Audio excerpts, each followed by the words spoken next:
vers une offre plus adaptée selon les magasins et une montée en puissance sur le digital, selon Guillaume Darras, qui rejette la comparaison avec Casino.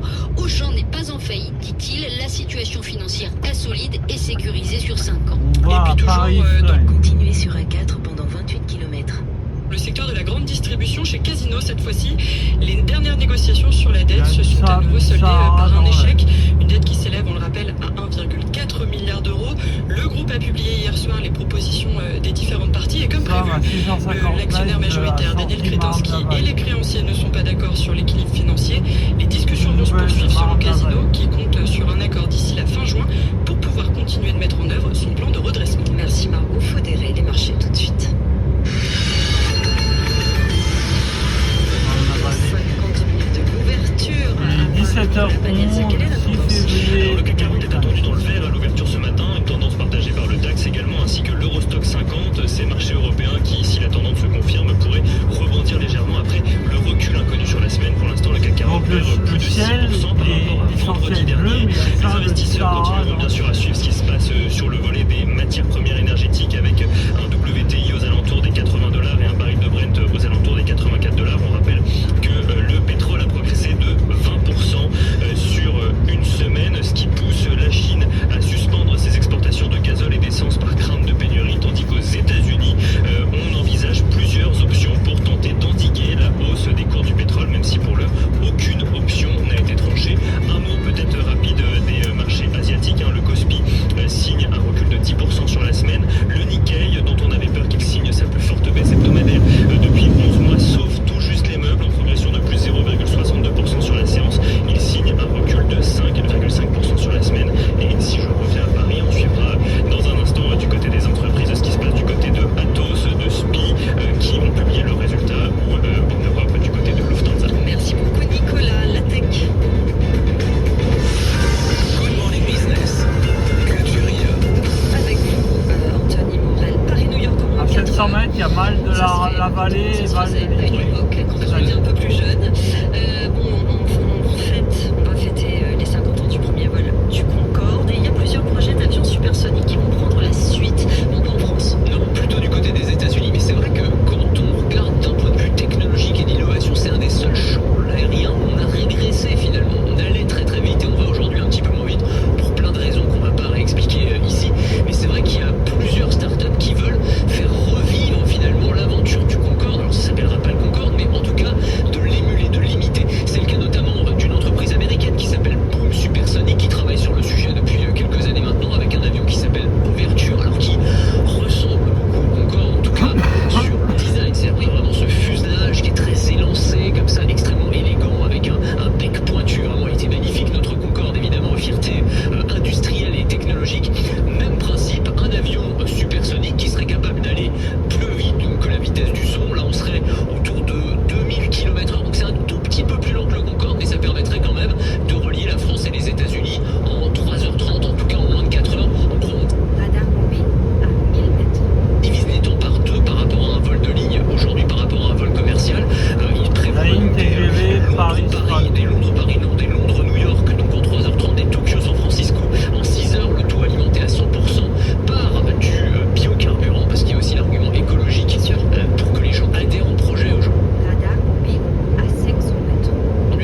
droite, il y a Val de Bussy, Bussy-Saint-Georges, collé. Merci beaucoup Anthony Morel, vous restez avec moi sur ce plateau. Dans un instant, on reçoit Florian Fournier, le fondateur et directeur général d'Orazio, spécialisé dans l'analyse de flux vidéo par intelligence artificielle et qui annonce un très bon partenariat.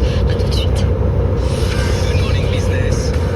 French Tech. La French Tech, aujourd'hui, nous recevons Florian Fournier, fondateur et directeur général d'Orazio. Merci d'être avec nous et avec Anthony Morel sur ce plateau de la French Tech, entreprise spécialisée dans l'analyse de flux vidéo.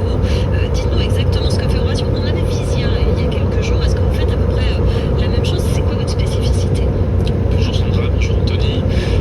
Donc nous effectivement, qu'est-ce que nous faisons chez Derrière, Orazio? Henri, Nous développons des solutions d'intelligence artificielle appliquées à la vidéo. D'abord pour les forces de sécurité intérieure, les collectivités territoriales, les infrastructures critiques et les armées européennes. C'est-à-dire que Orazio, tout ce qu'on fait, c'est pour impacter la sécurité intérieure, la défense et la A4 à souveraineté 104 européenne. à Du coup, concrètement, qu'est-ce que ça veut dire? Nous, on vient, que ce soit dans une ville, que ce soit dans une infrastructure critique, on vient, on ne leur dit pas de remplacer leurs caméras, on se connecte à tout leur parc de caméras existants, et soit on leur permet d'alerter en temps réel sur les événements d'intérêt, soit de leur faire gagner du temps dans les investigations. La majorité du temps, les investigations, qu'est-ce que ça veut dire? Ça veut dire qu'une enquête qui est lancée par la police nationale ou la gendarmerie avec une réquisition judiciaire, on va aider à répondre à cette réquisition judiciaire rapidement. Et donc alors, la partie analyse de flux, c'est ce qu'on appelle la surveillance algorithmique, hein, c'est ce qui avait été déployé pendant les Jeux Olympiques notamment. C'est-à-dire qu'en fait, on est capable de détecter un comportement suspect, c'est ça globalement. Exactement, c'est-à-dire qu'aujourd'hui, technologiquement, on peut détecter tout ce qu'on demanderait à un humain de détecter. Donc alerter pour une bagarre, alerter pour un port d'armes, alerter pour un départ de feu, alerter pour une chute de personnes, on peut faire toutes ces choses-là en live. Par contre, l'énorme différence qu'on voit d'un pays à l'autre, en Europe, là où on est déployé, c'est on a un cadre légal très différent. Par exemple en France, sur la voie publique, même si technologiquement on pourrait alerter, dès qu'il y a quelqu'un qui se balade avec une arme dans la rue, on n'a pas le droit de le faire légalement. Ah bon? Donc la barrière, elle n'est pas technologique, la barrière, elle est légale aujourd'hui pour de nombreux cas.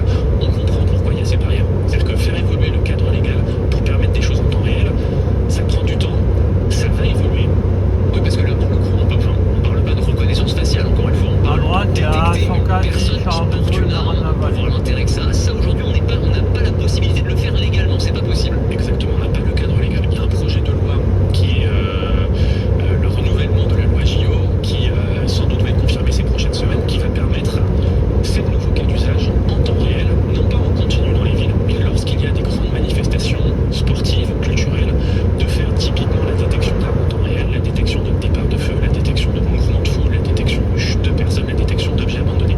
Mais c'est pas en continu, c'est pas partout, c'est pas tout le temps. Je voudrais qu'on passe sur l'aspect militaire, parce que vous annoncez un partenariat avec l'agence ministérielle pour la défense, l'AMIAD, pour déployer vos solutions auprès des forces armées françaises. Dans quel type de situation ça va être utile, par exemple? Donc ce partenariat avec l'AMIAD, c'est pas simplement un partenariat, c'est d'abord des commandes de nos Radar fixe à 1000 mètres. solutions militaires et de nos solutions civiles. Donc ça, on était très heureux À de droite, voir il y a Marne la l'AMIAD vallée. qui a la responsabilité de déployer les meilleures solutions d'intelligence artificielle à l'ensemble des armées françaises. Donc ils ont vu nos solutions, ils ont testé nos solutions, ils ont acheté nos solutions. Ça déjà on est Radar fixe à 500 mètres. très content. Par contre, ça s'inscrit dans un partenariat plus long terme. Un partenariat plus long terme qui va nous permettre de pas simplement toucher les unités spéciales avec lesquelles nous sommes déjà en contact, mais de toucher beaucoup plus de monde dans les armées françaises. Eux, Radar fixe à 100 mètres. c'est un signal fort. Pourquoi c'est un signal fort? Parce que au sein de l'AMIAD, ils ont des équipes de près de 200 ingénieurs qui peuvent développer des solutions elles-mêmes. Ils ont accès notamment à des données classifiées, donc ils ont un certain avantage par rapport à des sociétés privées. C'est de la valeur d'avoir une entité comme l'AMIAD en France pour proposer ces solutions aux armées françaises. Mais sur chacune des technologies, ils vont avoir le choix soit de développer en interne, soit de prendre des solutions à 104 côté privé, si elles sont sud de performantes et Paris, qu'elles répondent aux besoins de nos armées. Mais vous répondez pas à la question, Moi, qu'est-ce qu'ils vont faire avec vos technologies? C'est ça qui nous intéresse. Ouais. Est-ce qu'on a le droit de le dire? Est-ce Si, que si, c'est non, la mais alors, question? je vais répondre de manière générale, parce qu'on a notamment un produit militaire. L'autre, Aujourd'hui, il y a on peut pas, 104 nord de on peut Paris. pas être très précis sur les cas d'usage, c'est une demande de nos utilisateurs. Par contre, de manière générale, ce qu'on peut dire, c'est que nos technologies, utilisées côté armée, elles peuvent faire énormément de choses, comme ce qui s'est passé par exemple ces derniers jours à Téhéran. C'est-à-dire que Téhéran, les Israéliens, ils ont réussi à rentrer dans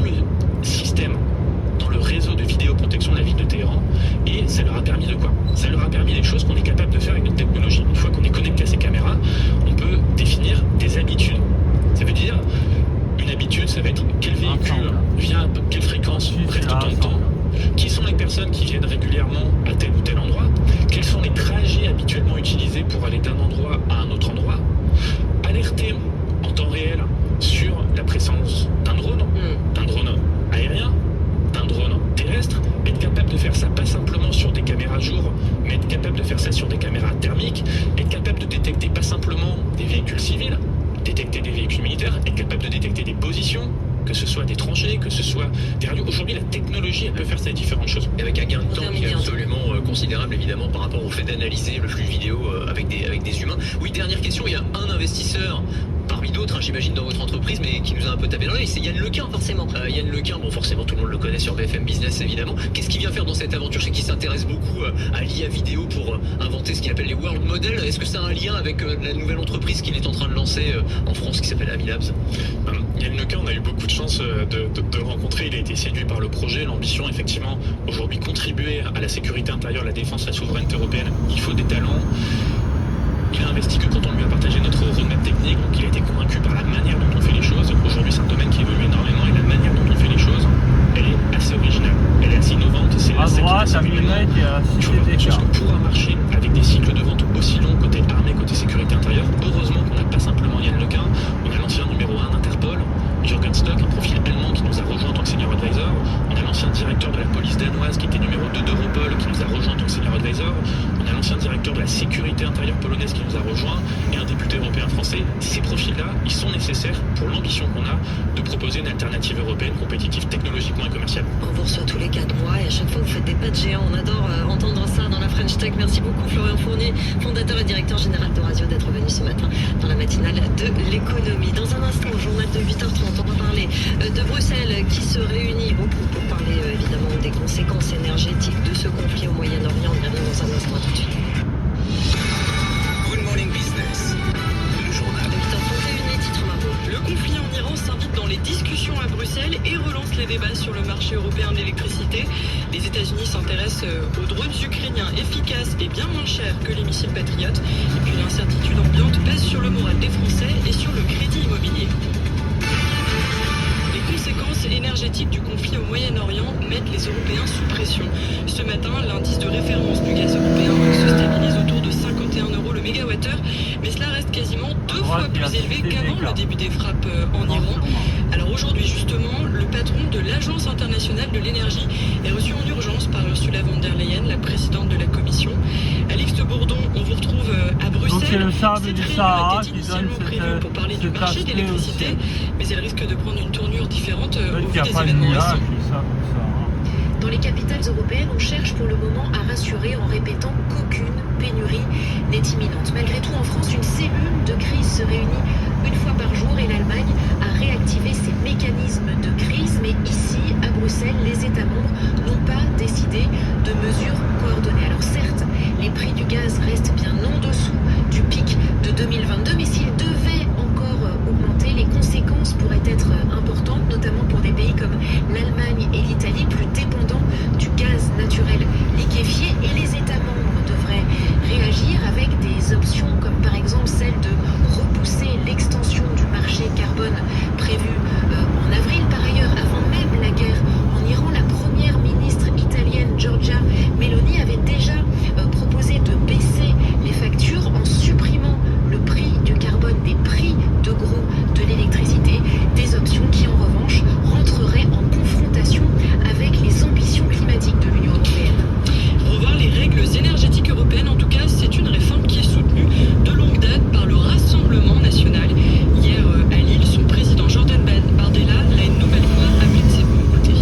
À droite, il y a Noisy, le grand sang. Évidemment, de sortir des règles européennes de tarification des prix de l'électricité, non pas sortir du marché européen de l'énergie, puisqu'il existe de fait par les interconnexions physiques, mais de casser cette aberration qui fait que la France, la différence entre notre coût de production de l'énergie et notre Il y a de nouveau à droite, Marne la Vallée. Par conséquent, nous souhaitons que dans un pays qui est un paradis énergétique, le Parlement puisse bénéficier d'un prix français d'électricité à environ 50 € le mégawattheure pour faire en sorte que les Français puissent voir leur facture d'électricité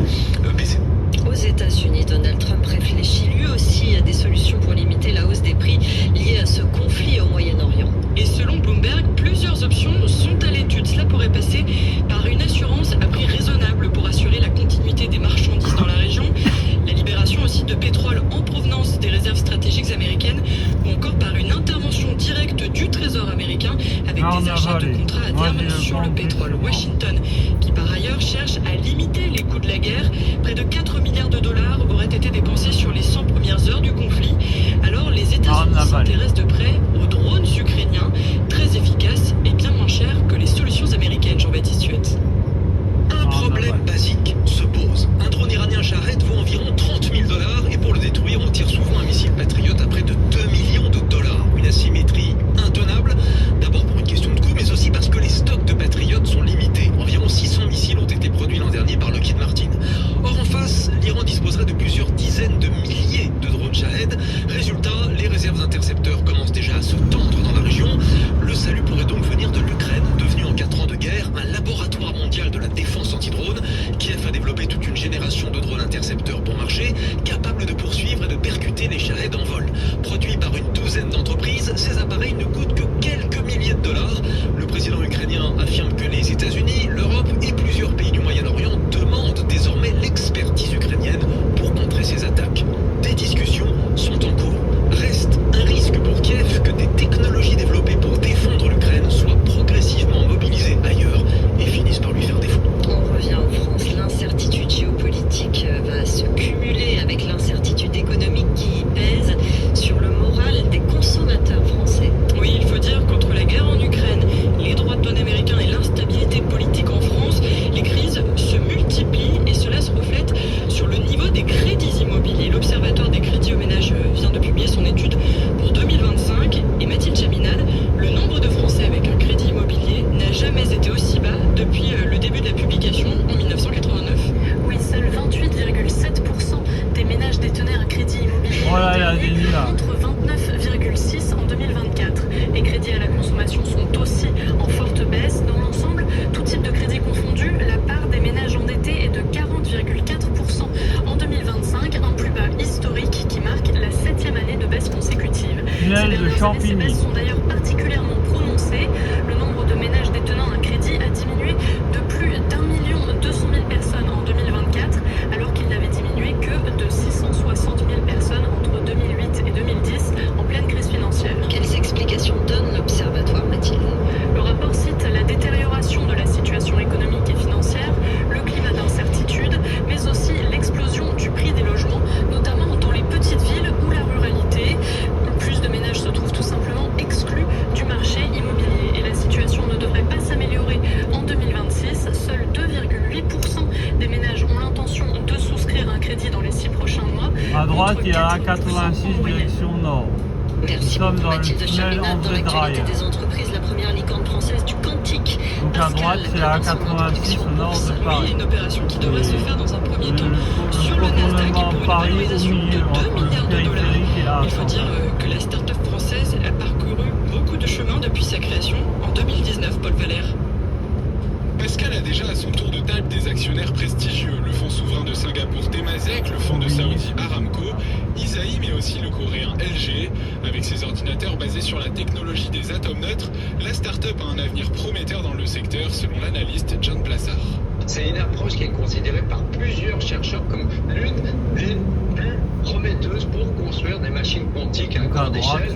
Et on rappelle ici que l'informatique quantique pourrait transformer de nombreux secteurs, notamment la chimie, la recherche pharmaceutique, la logistique, la finance ou là encore la cybersécurité. Et on est très content qu'une entreprise française arrive sur le Nasdaq. Une arrivée prévue au second semestre. La procédure sera simplifiée puisque Pascal va être absorbé par ce qu'on appelle un SPAC, c'est-à-dire un véhicule boursier déjà coté depuis janvier, en l'occurrence mais vide. L'opération doit lui apporter une nouvelle tranche d'argent frais à hauteur de 170 millions d'euros. Des fonds qui seront investis dans des infrastructures en France, notamment pour accélérer dans la R&D et renforcer les capacités industrielles à Palaiseau. Prochaine étape boursière en France cette fois, puisque Pascal vise une double cotation et espère s'introduire à Paris dans un second temps. Et puis un petit mot des vacances de février pour terminer ce journal. Un bilan en demi-teinte puisque la fréquentation dans les stations de ski françaises a reculé de 4,5% sur un an au mois de février. Les 2 semaines intermédiaires de cette période de congé ont été un peu meilleures avec des taux d'occupation qui avoisinaient souvent les 90%. Merci beaucoup Margot Lesmarchés. Et la tendance à 20 minutes de l'ouverture, Nicolas. Le CAC 40 qui était rendu dans le vert à l'ouverture ce matin, une tendance qui est partagée par le DAX ou encore par l'Eurostock 50. Les marchés européens qui, si cela se confirme, pourraient venir rebondir légèrement après le recul connu sur la semaine. semaine. Pour l'instant, le CAC 40 perd plus de 6% par rapport à vendredi dernier. Les investisseurs qui continueront bien sûr à suivre ce qui se passe sur le volet des matières premières énergétiques et notamment les cours du pétrole. On reste sur un WTI ou un baril de Brent qui corrige légèrement après les progressions de ces derniers jours. Le WTI est aux alentours des $80. Le baril de Brent est aux alentours des $85. On rappelle quand même que le pétrole a gagné près de 20% sur une semaine, ce qui pousse la Chine par exemple à suspendre ses exportations de gazole et d'essence par crainte de pénurie, tandis que les raffineurs japonais, eux, font pression sur leur gouvernement pour puiser dans les réserves stratégiques de brut. Et du côté des États-Unis, plusieurs options sont envisagées par le gouvernement pour endiguer la hausse des cours du pétrole, même si pour l'heure, aucune option n'a réellement été tranchée. Un mot peut-être rapidement des marchés asiatiques. On voit que le Nikkei a clôturé en progression de 0,62%. Le recul sur la semaine est aux alentours des 6%. Le Kospi, qui a beaucoup corrigé cette semaine, signe une semaine. Dans 500 mètres, restez sur la voie de gauche pour continuer sur A4 à 86. On recule de 10%. Et sur le front des matières premières, on voit que l'or est aux alentours un peu au-dessus des $5100 à l'heure actuelle, tandis que le Bitcoin également, lui, a corrigé légèrement. Restez sur la voie de gauche pour continuer sur A4. Il est aux alentours des $68 300. Les valeurs à suivre dans la journée, Nicolas. Aujourd'hui, on suit toujours d'abord le secteur des Continuez sur A4 pendant 1 kilomètre. semi-conducteurs, alors que le fabricant Marvell Technologies a publié ses résultats trimestriels hier soir, des résultats supérieurs aux attentes donc aux États-Unis, largement soutenus par la demande en matière de centres de données.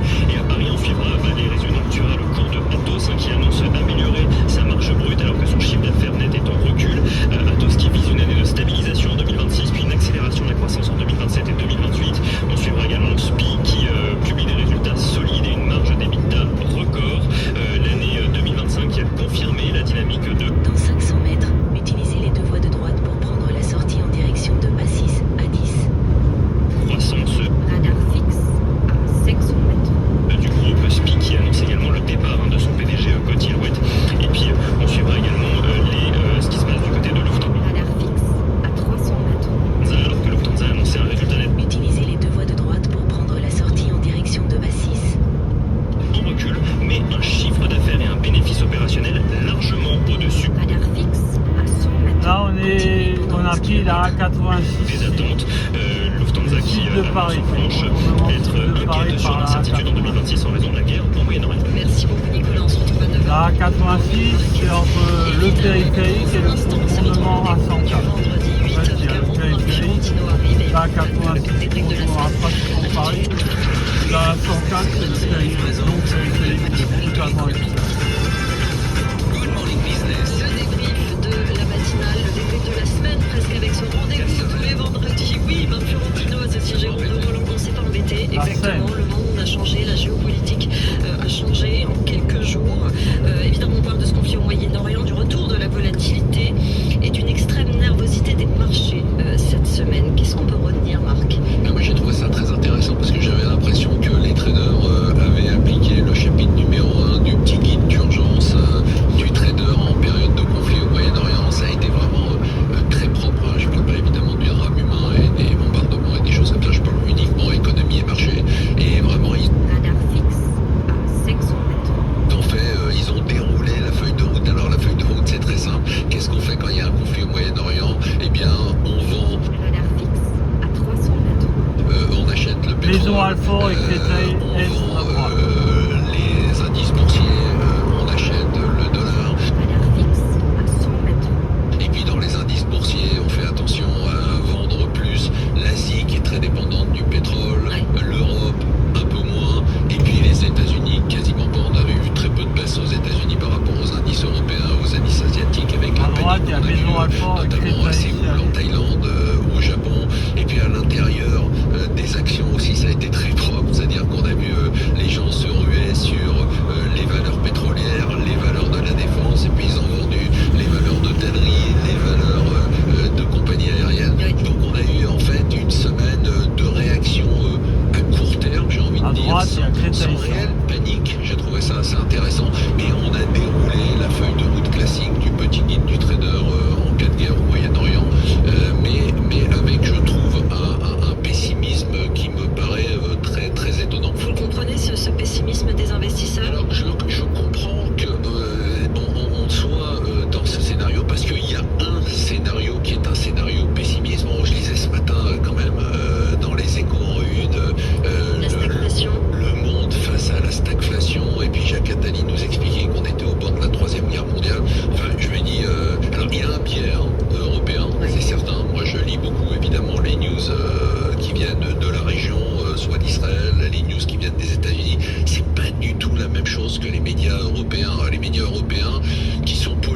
mon avis, par les politiques européens, dont on se demande s'ils ont envie vraiment que Trump et Israël gagnent cette guerre. Et ça alimente justement ce pessimisme. Oui, ça alimente, c'est-à-dire que ce que je trouve un peu étonnant, c'est qu'on voit qu'un scénario. Moi, je vais vous avouer que je suis alors je suis peut-être le seul, mais je suis extrêmement positif et optimiste sur l'issue de la situation. Et ce que je trouve, c'est qu'on n'étudie pas tous les scénarios possibles. On est dans un scénario. Alors la guerre va durer, ça va être l'enlisement. Bientôt, on va nous dire que ça va ressembler à la guerre du Vietnam et qu'on va s'enliser pendant des mois dans la région. Vous voyez pas ça? Mais pas du tout. C'est-à-dire que moi, je regarde les faits. Les faits, c'est que moi, je suis pas un spécialiste ni militaire ni géopolitique, mais je m'aperçois quand même qu'on a un pays qui aujourd'hui a perdu son espace aérien, a perdu sa marine, a des capacités certes de nuisance qui sont importantes, mais de moins en moins importantes les jours après les autres. On a quand même face à l'Iran très affaibli, on a Israël et les États-Unis qui sont en pleine puissance. Donc moi je regarde l'issue positive, c'est-à-dire que je me dis il y a un scénario, je dis pas que c'est sûr que ce sera un scénario, mais je dis qu'il faut envisager un scénario qui est positif, et notamment un scénario qui est très positif sur le pétrole. Vous avez remarqué, Sandra, que ni les Américains ni les Israéliens n'ont tapé dans les installations pétrolières. Oui. Ça veut dire quelque chose. Ça veut dire qu'en fait, le but, c'est évidemment de renverser le régime, mais le but de Trump, il est clair, c'est le même qu'au Venezuela. C'est-à-dire de remettre la main sur l'exploitation du pétrole iranien. Mais vous imaginez bien, et c'est un scénario possible, qu'en cas d'arrêt du conflit, parce que va émerger un homme payé par les États-Unis ou la CIA, qui va être un général iranien, qui va dire ça y est, on arrête le conflit et puis je prends le lead de la transition. Vous imaginez que si le pétrole iranien, qui était sous sanction pendant des années, se met à se déverser largement sur les marchés du pétrole, le pétrole il ira pas à $100, il ira à 40 ou $50. Vous allez sur un scénario comme ça, c'est-à-dire que tous les successeurs qu'on a annoncé qui aient les droits dans la même ligne que le régime, c'est pas ça qui va se passer. Absolument. Ce sera quelqu'un qui dépend ou qui est validé par Washington. Écoutez, on peut pas avoir préparé. Alors j'entends évidemment les médias européens détestent tellement Trump, qui nous explique qu'il n'a pas de plan B, que en fait il a fait ça mais qu'il sait pas ce qui va se passer avant. Et puis d'un autre côté on nous explique que ça fait 3 ans qu'on hack les caméras de surveillance et il n'y aurait pas de plan B. Et on n'aurait pas des hommes, alors qu'on voit que des gens proches du pouvoir ont trahi le pouvoir, et on se dit qu'il va pas y avoir un gars à la tête de l'armée qui va dire bon écoutez c'est bon on arrête et puis je vais organiser la transition. On a bien vu comment la vice-présidente vénézuélienne s'est couchée complètement après le départ de Maduro. Donc nous c'est complètement mon scénario, c'est-à-dire qu'il va y avoir l'émergence d'un pouvoir, mais cette émergence, c'est-à-dire les gens ont l'impression qu'ils sont dans une série télévisée. Il faut que tout aille très vite. Attendez, ça a commencé il y a moins d'une semaine, les frappes vont continuer encore au moins une semaine, voire 2 semaines, et puis ensuite on verra émerger non pas la rue iranienne qui n'a pas la capacité en termes de militaire de renverser le pouvoir, mais on va voir probablement à partir de l'armée qui est très opposée aux gardiens de la révolution, on va voir à partir de l'armée émerger un pouvoir de transition. Bon, on va se revenir sur nos investisseurs, nos épargnants et les actionnaires individuels. Qu'est-ce qu'on leur dit de faire? Qu'est-ce qu'ils doivent faire dans ce contexte-là? Ils attendent. Chez Meilleur Taux Placement, on leur dit surtout pas de panique. D'accord? Parce que à chaque fois qu'on a réagi dans la panique, dans tous ces événements, que ce soit des événements politiques majeurs comme l'élection Trump, le Brexit, ou qu'on a réagi dans la panique pour des événements qui étaient des événements similaires, on a vu la guerre en Ukraine, on a eu également le Covid, bon, on s'est aperçu. Dans 3 km, prendre la sortie 25 vers aéroport Orly-Rungis. Derrière, les marchés repartaient à la hausse de façon extrêmement brutale. Donc nous, le conseil qu'on donne et le conseil que je donne aujourd'hui, c'est pas de panique, soyez patients. On n'est pas dans une série télévisée, c'est-à-dire c'est pas 24 heures chrono, tout se passe pas en 3 jours, et arrêtons de parler d'enlisement sous prétexte que ça fait une semaine qu'il y a des frappes et que pour l'instant rien n'a émergé comme alternative. Je pense qu'on a une vision qui est beaucoup trop négative de la situation, Je pense que la guerre en Iran n'aura pas d'impact à long terme sur l'économie mondiale, n'aura pas d'impact à long terme sur le prix de l'énergie, et donc arrêtons de faire flipper les gens juste pour le plaisir de les faire flipper. Ce soir, une émission exceptionnelle, c'est votre argent, comme tous les vendredis soirs à 20h, il y aura quoi? On va faire une spéciale Iran, justement, oui. On va essayer de revenir sur tous les scénarios et pas simplement un seul scénario. Alors je n'exclus pas le scénario d'enlisement, je dis il faut regarder tous les autres scénarios, et en fonction de tous les autres scénarios, il faut donner des juillet, parce que personne n'a de certitude sur la situation. Et en fonction de ces différents scénarios, on va essayer de voir quel type d'allocation d'actifs il faut avoir et quel placement il faut privilégier. Pas seulement le pessimisme européen, Marc Fiorentino. C'est bien de dire, vous avez raison. Non, parce qu'on est pollué. Je veux dire, la haine des politiques européens et des médias européens vis-à-vis de Trump et vis-à-vis d'Israël les empêche de voir la réalité de la situation. Merci Marc Fiorentino, associé gérant de Roland. Merci d'être venu. Et c'est votre argent, c'est ce soir à 20h sur BFM Business. Vous le suivrez évidemment. Ce sera une émission exceptionnelle. Dans un instant, Good Morning Market avec Nicolas Pagnès. Et je vous souhaite une très bonne journée sur BFM Business lundi matin dès 6h pour trouver leur closier. Très bonne journée.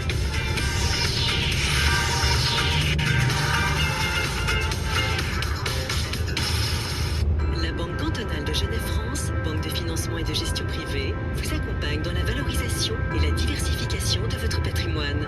Banque cantonale de Genève-France. Selon France Info Sport, le flash, aujourd'hui à 6h36.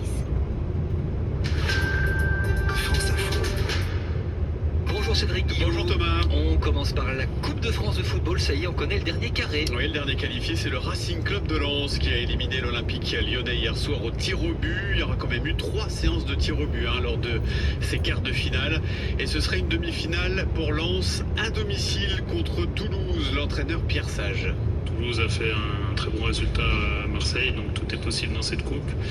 Et encore une fois, il faut respecter tous les adversaires parce qu'on se rend compte que les matchs ne sont pas faciles, tous les matchs sont disputés. On aura besoin de passer encore cette étape de la demi-finale pour pouvoir jouer une finale. Mais dans tous les cas, il faudra bien s'occuper de l'étape qui nous arrive au mois d'avril et celle-ci sera la plus importante pour nous pour le moment. Et l'autre demi-finale mettra aux prises Strasbourg à l'OGC Nice, match qui auront lieu les 21 et 22 avril. Et après cette parenthèse Coupe de France, la Ligue 1 reprend ses droits avec un choc ce soir pour ouvrir la 25e journée. Entre deux équipes qui se connaissent bien pour s'être affrontées il y a 2 semaines en Ligue des Champions, Paris Saint-Germain-Monaco, c'est à partir de 20h45 au Parc des Princes sur France Info. Et on vivra également ce soir sur France Info la couverture des Jeux paralympiques, les Jeux de Milan-Cortina. Et ça va se passer aux arènes de Vérone dans une ambiance moins festive que prévu, puisqu'on vous rappelle que la soirée est boycottée par plusieurs pays qui dénoncent la réintégration des para-athlètes russes et biélorusses, mais ce n'est pas qu'un choix politique, parce qu'il y a des épreuves qui débutent dès demain. Il faut donc garder de la fraîcheur, notamment pour l'un des 2 porte-drapeaux tricolores, Jordan Broisin, Noureddine Zidane. À 32 ans, Jordan Broisin vit ses 3e Jeux d'hiver en paraski alpin. J'ai l'impression qu'à chaque jeu, il y a un contexte géopolitique un peu lourd. Déjà, à Pyeongchang, il y avait eu aussi des jeux. La guerre en Ukraine, il y a 4 ans, celle au Moyen-Orient depuis quelques jours. Une atmosphère pesante que le porte-drapeau tricolore essaie de mettre à distance. Les nations qui sont en guerre quelque part sur le globe arrivent à s'entendre, à échanger. Pour l'instant, on s'en occupe pas trop. On se concentre sur notre job, faire du ski et aller vite sur la neige. C'est des tensions qu'on entend par les infos, mais qu'on ne ressent pas du tout sur le village. Un village des athlètes où la délégation française vivra le défilé. On a un petit espace France avec un bel écran, donc on va essayer de se rassembler le but de derrière. Sûrement les premières images, peut-être les dernières depuis lui, et après le repos reste la clé pour être en forme à lendemain. La fête, ce sera surtout pour la cérémonie de clôture. Donc je vivrai ce moment encore plus pleinement en tant que porte-drapeau pour défiler. J'ai un peu des regrets là-dessus que les athlètes puissent pas être derrière nous, parce que ça aurait pu faire une belle image de clôture. Et une belle conclusion à la carrière internationale de Jordan Broisin. Il y a les pompiers. C'était Cédric Guillou pour les sports. Selon RMC, le top de l'after-foot, aujourd'hui à minuit 19. Claire, ce qu'elle aime dans la vie, c'est ce qui est offert. En fait, ce qu'elle aime, c'est nous, Engie. Et oui, Claire, en ce moment et jusqu'au 10 mars 2026, Engie vous offre jusqu'à 100 € pour la souscription d'une offre gaz et électricité due aux références 3 ans sur notre site internet. C'est pas super, ça, Claire? Réservé aux souscriptions digitales par les particuliers. Montant total obtenu au bout de 3 mois, sauf résiliation du contrat. Voir offre éligible et conditions sur particulier.engie.fr. J'agis avec Engie. L'énergie est notre avenir, économisons-la. Vous écoutez RMC. C'est pas lui qui s'en achète, parce que tu parlais d'individualité, c'est le petit Rémi Imbert. C'est le petit Rémi Imbert qui sourit, parce qu'il fait une entrée, lui, après ce qu'il a fait au Vélodrome. Mais c'est qui ce petit? C'est-à-dire que c'est lui qui fait le centre. Le centre. Arrête jeu de mettre le plat du pied comme il l'a fait. Parce que attention, tu parles de Tolisso tout à l'heure, qui joue très bien le coup, mais Wurmberg, la mettre, la finition Shkoka, la personnalité de son centre pour Yaremchuk. En fait, tu sentais que sur la première heure de jeu, qu'il manquait ce joueur un petit peu bourbier, ce joueur qui peut te faire mal. Et il rentre, et lui, il fait une Tunnel Pour l'instant, il est plus à du jouer Moulin. de cette façon-là, c'est-à-dire Le tunnel du Moulin. quand je vois ce que font ce soir Yaremchuk et Hendrik, il va falloir que Fonseca resserre de ce côté-là. Bon, alors Yaremchuk, moi j'en attendais un petit peu plus quand même. Je sais pas si dans ce style-là il va être très bien. C'est une planche, c'est le Giro ukrainien. En revanche, il va y avoir un vrai problème avec Hendrik. S'il continue comme ça, il a fait le moulin avant. Il a fait le moulin avant. Une chose après l'autre, on va faire une évaluation dans les quelques bras en minutes. l'air et tout, à la place de ces. Il y a certains de ceux qui équipés, ça va commencer à leur casser les bonbons. Skoda. On peut oser les cheveux en brosse. On peut oser l'arrêt sur le côté. On peut même oser un mulet. Mais acheter une voiture sans avoir essayé une Skoda, ça, on ne peut pas. Pendant les journées All Inclusive Skoda, profitez de 2 mois de loyer offerts sans apport sur une large sélection de modèles. Rendez-vous en concession pendant nos portes ouvertes ce week-end.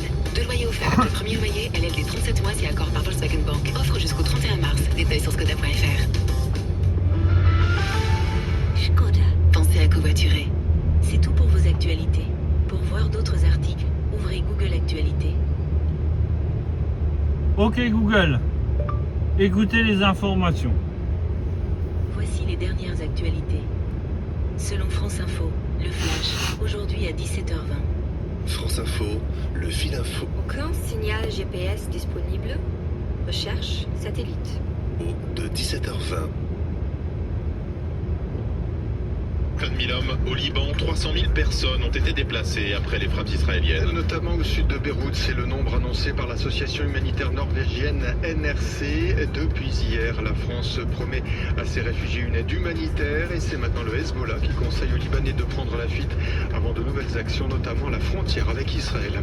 La télévision d'État iranienne affirme qu'un navire touché par un drone est en feu dans le détroit d'Ormuz, mais pas de précision sur d'éventuelles victimes ni sa nationalité. En tout cas, les États-Unis démentent que leur porte-avions Abraham Lincoln ait été touché hier par des drones iraniens. Ce bâtiment fait partie de l'armada de Trump déployée actuellement dans le Golfe. Pour connaître la stratégie de la France face à ce conflit au Moyen-Orient, Sébastien Lecornu invite les responsables politiques mercredi prochain à Matignon. Marine Le Pen en déplacement dans le Signal GPS perdu. fait d'ores et déjà savoir qu'elle s'y rendra. L'actualité, c'est aussi cette importante manifestation dans les rues de Toulouse. Plusieurs centaines de salariés de Fibre Excellence aux côtés des élus. Les 2 usines de pâte à papier sont menacées de fermeture. 670 emplois sur la sellette. France Info, selon RFI, Journal Monde, aujourd'hui à 16h12.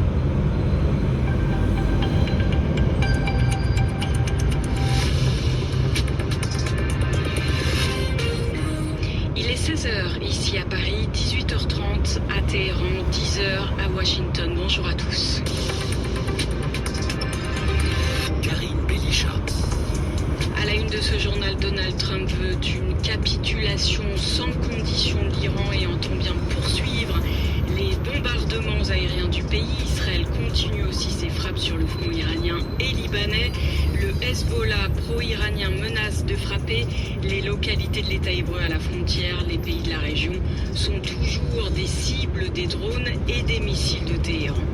C'était le visage de la répression migratoire aux États-Unis, omniprésente dans les médias mais contestée en interne depuis le fiasco de Minneapolis qui avait conduit à la mort de 2 citoyens américains tués par des agents fédéraux. Kristi Noem, la ministre de la Sécurité intérieure, a été démise de ses fonctions par Donald Trump. Enfin, nous parlerons foot et le départ annoncé de Walid Regragui du poste d'entraîneur de la sélection marocaine. Reportage à Casa à la fin de ce journal. Israël et les États-Unis continuent de frapper l'Iran. Donald Trump dit vouloir une capitulation sans condition du régime et entend poursuivre les bombardements aériens. En revanche, l'éventualité d'un déploiement terrestre est désormais écartée par le président américain, jugeant que ce serait une perte de temps. À Téhéran, le régime de la République islamique ne rompt pas et a organisé une démonstration de soutien. Notre correspondant Siavosh Ghazi s'y est rendu pour nous. C'est la première fois depuis le début des opérations israéliennes et américaines commencées samedi avec la frappe de la résidence de l'Ayatollah Khamenei qui a été tué, que les fidèles se rassemblent dans le centre de Téhéran pour la prière du vendredi et ensuite à l'appel du pouvoir. Ils ont manifesté dans les rues de la capitale, dans le centre de la capitale, pour dénoncer les frappes américaines et israéliennes. L'imam de prière qui prononçait le discours politique de la prière a affirmé que l'Iran devait se battre jusqu'au bout, jusqu'à la destruction de l'État d'Israël et l'expulsion des États-Unis de la région. Ces propos ont été accueillis par les fidèles, par les traditionnels slogans « Mort à l'Amérique » et « Mort à Israël ». Ensuite, les fidèles ont manifesté dans les rues de la capitale. Ce matin, il y a eu des frappes très très dures contre le centre de Téhéran, les quartiers du centre de Téhéran. Dans la partie ouest. Signal GPS trouvé. De ces frappes, il y a 2 ou 3 bases militaires, mais ailleurs, c'est plutôt des zones résidentielles, même s'il y a des commissariats ou des bâtiments officiels, des bâtiments publics qui ont été visés, mais à chaque fois, aux alentours, il y a des immeubles résidentiels qui ont été également touchés.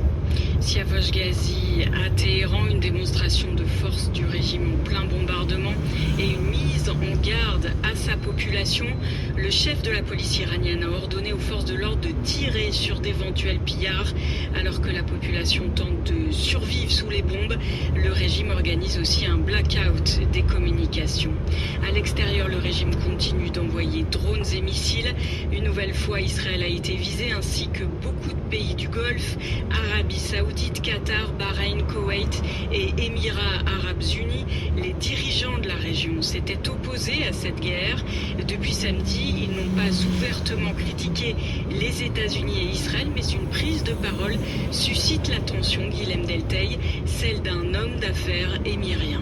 Celle de Khalaf Ahmad Al-Habtour, une grande fortune des Émirats Arabes Unis à la tête d'un groupe engagé dans l'hôtellerie, les centres commerciaux et la construction. Hier, cet homme d'affaires a publié sur le réseau social X un message adressé à Donald Trump.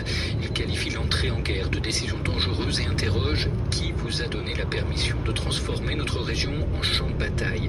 Khalaf Ahmad Al-Habtour ajoute toujours à l'adresse du président états-unien que cette guerre a été lancée avant même que l'encre de l'initiative du Conseil de paix que vous avez annoncé au nom de la paix et de la stabilité ne soit sèche. Qu'en est-il des promesses, interroge-t-il alors, soulignant que la majeure partie du financement de ces initiatives provenait des pays de la région. Khalaf Ahmad Al-Habtour n'est pas un porte-parole de son pays, il s'exprime en son nom propre, mais une telle adresse publique est rare dans un pays où les affaires politiques se commentent surtout dans des salons, derrière des portes closes, et elle traduit la puissance d'un sentiment qui existe dans la région. Cette guerre n'est pas celle des pays du Golfe, ils n'en voulaient pas. Guilhem Delteil dans les pays du Golfe, RFI. Et en plus des pays du Golfe, la Jordanie signale aussi être touchée par des attaques iraniennes comme l'Irak, notamment à Bassora dans le sud et au nord, dans le Kurdistan. Des frappes visent des militants kurdes iraniens selon un groupe en exil. Pendant ce temps, le Liban est toujours sous les bombes israéliennes. De nouvelles frappes contre le Hezbollah, allié de Téhéran dans la banlieue sud de Beyrouth, dans des quartiers massivement désertés par leurs habitants depuis jeudi, dans la ville de Saïda, principale agglomération du sud du pays, et à Tyr également. Le mouvement chiite pro-iranien lance un avertissement aux habitants du nord d'Israël, les appelant à évacuer la zone frontalière. En matière de drones, l'expertise ukrainienne va servir au Moyen-Orient. Kiev enverra prochainement des militaires dans la région pour aider les États-Unis et leurs alliés à contrer les frappes d'engins iraniens. En attendant, les relations entre Budapest et Kiev s'enveniment un peu plus. Aujourd'hui, 7 employés de banque ukrainiens arrêtés à Budapest pour blanchiment d'argent vont être expulsés. Kiev dénonce des arrestations arbitraires. Ce nouvel épisode crée aussi des tensions entre Kiev et la Commission européenne. Bruxelles déplore des propos inacceptables du président ukrainien Volodymyr Zelensky qui avait menacé le Premier ministre hongrois de représailles s'il continue à s'opposer au déblocage du prêt européen de 90 milliards d'euros à Kiev. Dans le reste de l'actualité à Washington, Donald Trump a décidé de renvoyer sa ministre de la Sécurité intérieure, Kristi Noem, l'un des visages de la politique d'expulsion massive d'immigrés du président américain. Selon la presse, le locataire de la Maison-Blanche aurait pris sa décision après des... Dans 200 mètres, prendre la sortie 25 vers aéroport Orly-Rungis. auditions parlementaires tendues de la ministre à la suite de la mort en janvier de 2 habitants de Minneapolis protestant contre la police fédérale de l'ICE. Christine Noem revendique sur X prendre la sortie 25. Des succès historiques en matière d'immigration à Washington. Vincent Souriau. Christine Noem paye d'abord la gestion catastrophique des opérations migratoires dans le Minnesota et son jusqu'au boutisme après la mort de René Good et d'Alex Preddy. Les pompiers, ils disent que c'est une panne. Continuez pendant 1,5 km. C'est encore le tour du pays. La ministre de la Sécurité intérieure s'était précipitée devant les caméras pour leur coller sur le dos l'étiquette de terroriste alors que l'enquête n'avait même pas commencé. Elle n'est jamais revenue sur ses propos, bien que cette séquence ait coûté nombre de points à Donald Trump dans les sondages. Mais il y avait beaucoup d'autres sujets d'agacement à la Maison-Blanche. Sa communication frénétique, ses dépenses faramineuses comme ce contrat de 200 millions de dollars, donc là, on a pris à la gloire de son ministère. La goutte d'eau aura été son audition devant le Sénat il y a quelques jours où Christine Noem s'était pris les pieds dans ses dossiers sous la pression des sénateurs démocrates et républicains. Donald Trump a désigné l'un de ses proches pour la remplacer, le sénateur Mark Wayne-Mullin, considéré comme un partisan de la ligne dure en matière d'immigration et qui sera nommé à condition de passer le vote du Sénat. Vincent Souriau, Washington RFI. Du football à présent et c'est une page à droite, qui se tourne pour les Lions de l'Atlas. Walid Regragui quitte la sélection marocaine. Il raccroche son costume d'entraîneur. Les Marocains sont mitigés. Réaction à Casablanca recueillie par Mathias Reynal. Les avis sont unanimes chez les Marocains. Regragui déclenche un double effet. Il y a d'abord les compliments. C'était un bon entraîneur. Son palmarès par à droite, il y a Villejuif. Il est quand même finaliste de la Coupe du Monde. Et pourtant, Aziz, 60 ans, n'est pas déçu de le voir quitter la sélection marocaine. Mais maintenant, il faut un changement. Regragui ne change pas de méthode de jeu. Il joue toujours défensif. Et cette Coupe d'Afrique, il n'a rien fait. Il a gardé les mêmes joueurs, des joueurs qui n'ont pas leur place. Critiqué, sifflé, même pendant la dernière canne lors de la phase de groupe qui avait été très poussive pour le Maroc. À droite, Mustafa, 41 ans, se réjouit de l'arrivée du nouveau sélectionneur, Mohamed Wahabi. Je pense que Wahabi est la personne idéale pour reprendre l'équipe nationale. C'est un bon tacticien capable de s'adapter à chaque match. Vainqueur en octobre de la Coupe du Monde du vin avec le Royaume, 40 millions de Marocains rêvent désormais de le voir soulever le trophée doré dans 3 mois en Amérique. Mathias Reynal, Casablanca, RFI. Enfin, les Jeux paralympiques s'ouvrent ce soir à Milan-Cortina, impacté par ce contexte mondial très troublé. Le seul para-athlète iranien engagé dans 200 mètres, prendre la sortie en direction de Sogaris. La compétition est contraint de renoncer à sa participation, faute de pouvoir se rendre en Italie. Voilà, c'est la fin de ce journal. Merci de l'avoir suivi. Tout de suite, c'est BPM avec Hortense Vol.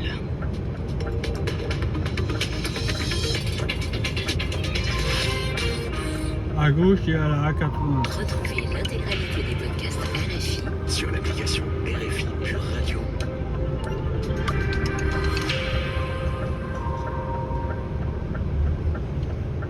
Selon RTL, le journal, aujourd'hui à 17h06. 3 mois de sérénité. Vous imaginez? Prendre la sortie en direction de Sogaris, puis utiliser la voie de gauche pour rejoindre Porte de Fresnes. 3 mois? Oh, ça fait rêver. Et ce n'est pas trop beau pour être vrai. Ce week-end, découvrez le Volvo EX30, le SUV compact 100% électrique, et bénéficiez de 3 mois de loyer offert, même sur un EX30 suréquipé. Utilisez la voie de gauche pour rejoindre Porte de Fresnes, puis prendre vers Bordeaux légèrement à droite. Là, c'est le marché de Rungis. Loyer offert, hors rapport sur LLD 37 et 49 mois sauf EX30 cross-country jusqu'au 30 avril si accord Volvo Car Finance. Détail, prendre vers Bordeaux légèrement à droite. Et Volvo Cars. Nous, on va à Fresnes. Pensez à covoiturer. L'essentiel de l'information L'information en 3 minutes avec vous, Yoann Tritz. Rebonjour Yoann. Bonjour Isabelle, bonjour à tous. Le bilan grimpe à 217 morts au Liban après les bombardements de l'armée israélienne. Le Liban visé par les frappes ces derniers jours, et notamment la zone sud de la banlieue de Beyrouth. 300 000 personnes ont dû quitter leur foyer selon un décompte d'une ONG. En réponse, le Hezbollah aurait tiré 70 roquettes en direction du territoire israélien. 8 soldats Dans 400 mètres, rejoindre à 86. perdu la vie à la frontière. Et en Iran, à Téhéran, de nouvelles explosions ont été entendues ces dernières heures. Après une nouvelle nuit passée sous les bombes, Donald Trump exige la capitulation iranienne ou la guerre ne s'arrêtera pas, a-t-il prévenu sur son réseau Trust Social. En attendant, le porte-avions Charles de Gaulle s'approche du Moyen-Orient, envoyé par la France pour protéger les Français et les alliés dans cette région. Il a passé le détroit de Gibraltar à la mi-journée. Un porte-hélicoptère amphibie a aussi été déployé en mer Méditerranée. Une demande d'Emmanuel Macron, son Premier ministre Sébastien Lecornu a convoqué les différents dirigeants des partis politiques et les représentants de l'Assemblée et du Sénat ce mercredi. Au menu, informé de la situation et des menaces. En France, justement, où un mandat d'arrêt a été émis par la justice à l'encontre de Tariq Ramadan, accusé pour viol sur 3 femmes. Le prédicateur ne s'était pas présenté à son procès le 2 mars dernier. Il avait été hospitalisé 2 jours auparavant à Genève, en Suisse. La Cour criminelle de Paris avait ordonné une expertise médicale. Les avocats de l'accusé ont quitté la salle d'audience après l'énoncé de la décision de la Cour. Une dose anormale de toxine a été retrouvée dans un lait infantile consommé par un nourrisson décédé à Angers. C'est la première fois qu'il est décelé depuis le début du scandale. Le lien entre la mort du nourrisson et la présence de cette toxine n'est pour le moment pas établi. Dans un autre cas suspect à Bordeaux, une éventuelle contamination a été écartée. Dans les Vosges, une disparition inquiétante prend aujourd'hui une tournure criminelle. Un homme a été mis en examen pour acte de torture et de barbarie ayant entraîné la mort de sa mère, une septuagénaire. Des faits qui remontent à il y a 3 ans. Son frère ainsi que sa compagne ont été aussi mis en examen pour complicité. Le sport avec la 25e journée de Ligue 1. Tout à l'heure, le PSG accueille Monaco à vivre dans RTL Foot. Et puis le début des Jeux Paralympiques, c'est à Milan-Cortina en Italie avec la cérémonie d'ouverture ce soir. La météo de demain avec toujours de la pluie sur la façade atlantique et le pourtour méditerranéen. Le soleil sera présent dans l'Est et dans les Pyrénées, mais attention au risque d'orage sur cette dernière région prévue l'après-midi. Pour les températures, elles restent douces, comprises entre 9 et 16 degrés le matin et entre 12 et 18,5 degrés. Rénovation, extension, réussissez vos travaux avec Illico Travaux. 200 agences locales vous accompagnent. Quand vous pensez travaux, pensez Illico. Les courses, le Quintet, c'est à Enghien-Soisy. Ce soir, 20h15, il faut jouer le 3, le 6, le 13, le 11, le 9, le 7 et le 4. Et l'outsider, donc en fait, c'est le 9. c'est 400 mètres, prendre la pour sortie aller des plus vite qu'on est 165 passé en par là. direction de Rungis-Ville. Jaguar du Fan. Il est 17h03 sur RTL, le moment de retrouver Normalement, on prend votre par là, Reprise des mais actualités avec de les BFM, embouteillages, invité c'est Good plus tard. Morning Business de aujourd'hui à 9h07. Bon, on s'est aperçu que derrière, les marchés repartaient à la hausse de façon extrêmement brutale. Donc nous, le conseil qu'on donne, et le conseil que je donne aujourd'hui, c'est 1, pas de panique, 2, soyez patients.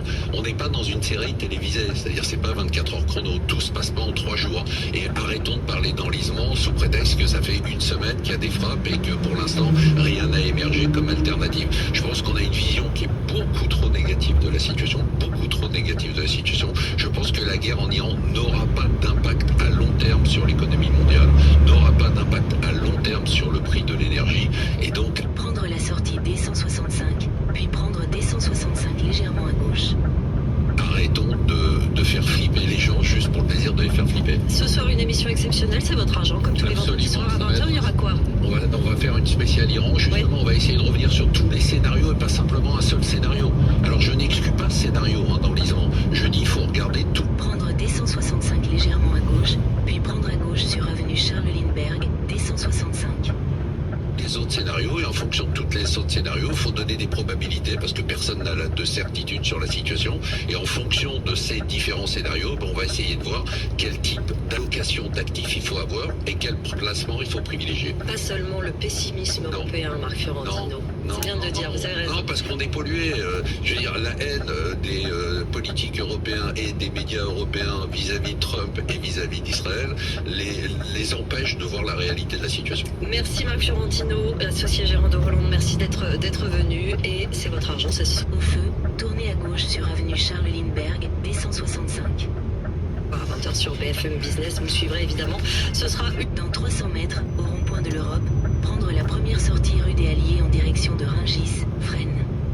une émission exceptionnelle. Dans un instant, Good Morning Market avec Nicolas Pagnès. Et je vous souhaite une très bonne journée sur BFM Business lundi matin dès 6h. Vous retrouvez l'heure aussi. Très bonne journée.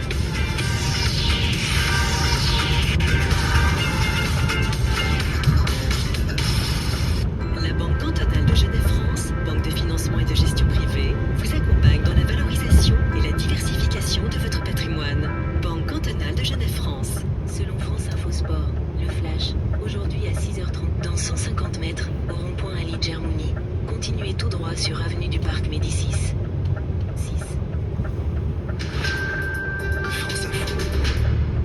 Bonjour Cédric Guillaume. Bonjour Thomas. On commence par la Coupe de France de football, ça y est, on connaît le dernier carré. Oui, le dernier qualifié, c'est le Racing Club de Lens qui a éliminé l'Olympique lyonnais hier soir au tir au but. Il y aura quand même eu 3 séances de tir au but lors de...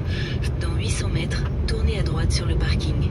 Ces quarts de finale, et ce serait une demi-finale pour Lens à domicile contre Toulouse, l'entraîneur Pierre Sage. Toulouse a fait un très bon résultat à Marseille, donc tout est possible dans cette coupe. Et encore une fois, il faut respecter tous les adversaires parce qu'on se rend compte que les matchs sont pas faciles, tous les matchs sont disputés. On aura besoin de passer encore cette étape de la demi-finale pour pouvoir jouer une finale. Mais dans tous les cas, il faudra bien s'occuper de l'étape qui nous arrive au mois d'avril et celle-ci sera la plus importante pour nous pour le moment. Et l'autre demi-finale mettra aux prises Strasbourg à l'OGC Nice, match qui auront lieu les 21 et 22 avril. Et après cette parenthèse Coupe de France, la Ligue 1 reprend ses droits avec un choc ce soir pour ouvrir la 25e journée. Entre deux équipes qui se connaissent bien pour s'être affrontées il y a 2 semaines en Ligue des Champions, Paris Saint-Germain-Monaco, c'est à partir de 20h45 au Parc des Princes et à suivre sur France Info. Et on vivra également ce soir sur France Info la cérémonie d'ouverture des Jeux Paralympiques, les Jeux de Milan-Cortina. Et ça va se passer aux arènes de Vérone dans une ambiance moins festive que prévu, puisqu'on vous rappelle que la soirée est boycottée par plusieurs pays qui dénoncent la réintégration des... Au feu, tournez à droite, puis tournez à droite. Para-athlètes russes et biélorusses, mais ce n'est pas qu'un choix politique, parce qu'il y a des épreuves qui débutent dès demain. Il faut donc garder de la fraîcheur, notamment pour l'un des 2 porte-drapeaux tricolores, Jordan Broisin, Noureddine Zidane.